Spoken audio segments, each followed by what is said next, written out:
बात आज के चैनल के कार्यक्रम आर पार में मैं सुरेंद्र चतुर्वेदी आपका स्वागत करता हूं। दोस्तों, क्या वाजिब है देवनानी जी का अफसरों पर गुस्सा?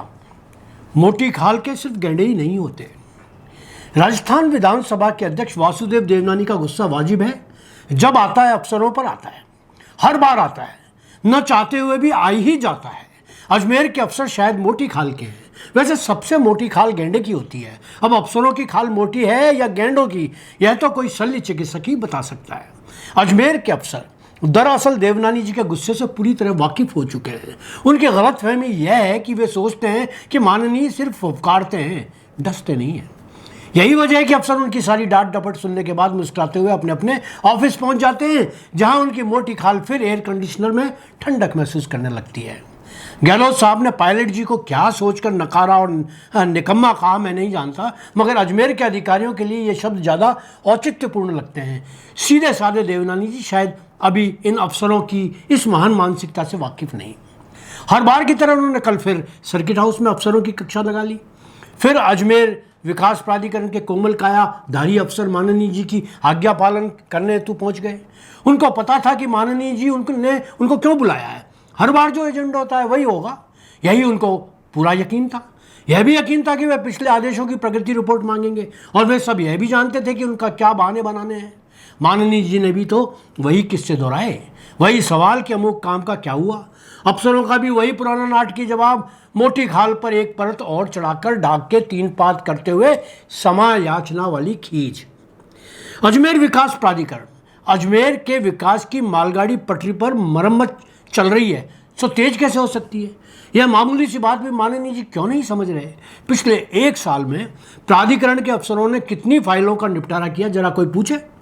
गांधी छाप फाइलों के अलावा जनता फाइल्स की मिट्टी साफ ही नहीं हुई या नहीं हुई।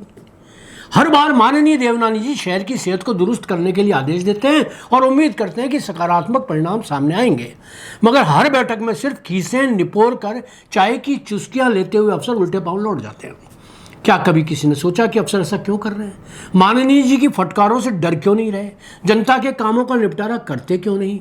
मित्रों, इस मामले में आपके इस पत्रकार दोस्त ने बड़ी बारीकी से सोचा और इस नतीजे पर पहुंचा कि प्राधिकरण के अधिकारी चाहते ही नहीं कि वे अजमेर में रहें। हर अधिकारी अजमेर से जान छुड़ाकर भागना चाहता है। तंग आ चुका है अजमेर के विकास कार्यों से। स्मार्ट सिटी ने सब महारतियों का तेल निकाल कर रख दिया है। स्मार्ट सिटी योजना के तहत अफसरों ने जो करना था कर लिया।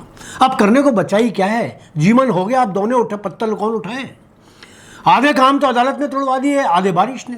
हो गया सारे विकास का पोस्टमार्टम। करोड़ों की सहस्त्र धारा के बाद अब अफसरों से और क्या चाहते हो? वे प्राधिकरण में अकाल पीड़ित फाइलों को निपटाने के लिए थोड़ी ना बैठे हैं। ये प्रतिभाशाली अधिकारी हैं। बादाम पाक, काजू बर्फी, सोन हलवा सब तो चट कर गए पिछले वाले।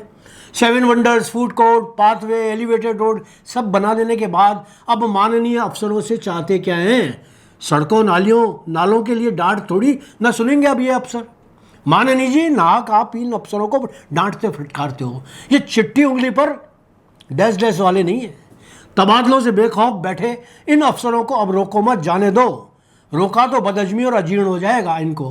प्लीज़ इन पर रहम खाओ, मत डांटो, इनको मन वांछित जगह जाने दो। ये अब आपके और शहर के लिए बोझ बन चुके हैं। शायद नए लोग आपकी बात को बेहतर तरीके से समझ पाएँ।